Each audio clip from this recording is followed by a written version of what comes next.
So hello guys, welcome back to a new video. So as the title suggests, today we will see what is required quantum mechanically for a physical quantity to be conserved.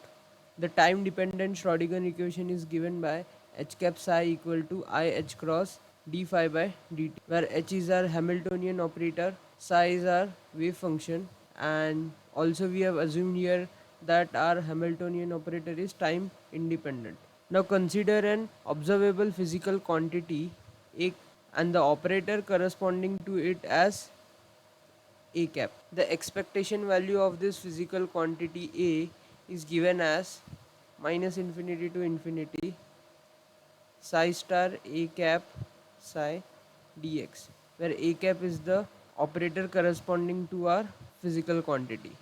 Now to answer the question we raised earlier, for A to be conserved, its expectation value, that is this, must not change with time, which implies that A must be also time independent, and hence we assume that A cap, which is the operator for our physical quantity, should also be time independent. So let's just say that since our physical quantity is time independent, in order for it to be conserved, which implies that the time derivative of its expectation value must be equal to 0. Now from here we know that expectation value is given by this expression. So putting that expression here, we get d by dt into integration of psi star A cap psi dx equal to 0, which implies integration of d psi star A cap psi dx plus integration of psi star A cap d psi by dt dx. Here A cap is our time independent operator. Now this expression will be equal to 0. Now from our time dependent Schrodinger equation we have d phi by dt equal to 1 upon I h cross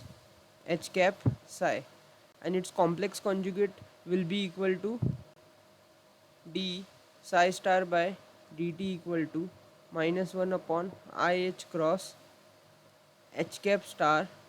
psi star, and since h cap is real, so h cap star will be equal to h cap,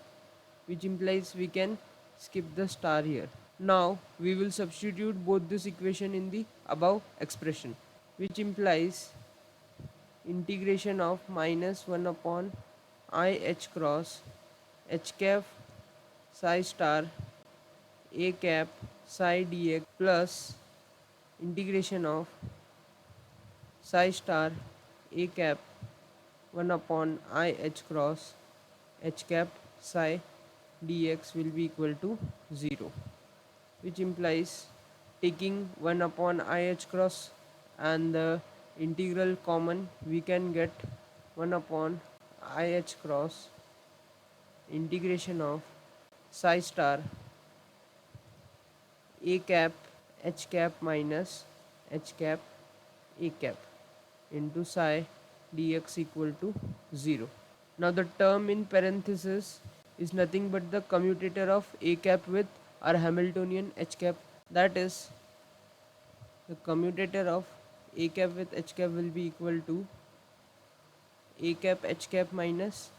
h cap A cap, which implies our above expression will become 1 upon I h cross integral of psi star into commutator of A cap h cap into psi dx equal to 0. Now earlier we stated that in order for our physical quantity to be conserved, its time derivative must be equal to 0, that is it should not change with time, and from that we said that the time derivative of this expectation value must be equal to 0. In order for the integral to be 0, A cap h cap must be equal to 0, and this clearly implies that A cap commutes with our Hamiltonian h cap, and hence from here we conclude that operators that commute with Hamiltonian represents a conserved physical quantities. So I hope you understood when is a physical quantity conserved in quantum mechanics, that is when operators that represents the physical quantity commutes with our Hamiltonian H cap, then the physical quantity is said to be conserved. An example of this will be, we know that Hamiltonian operator is the energy operator. So Hamiltonian operator will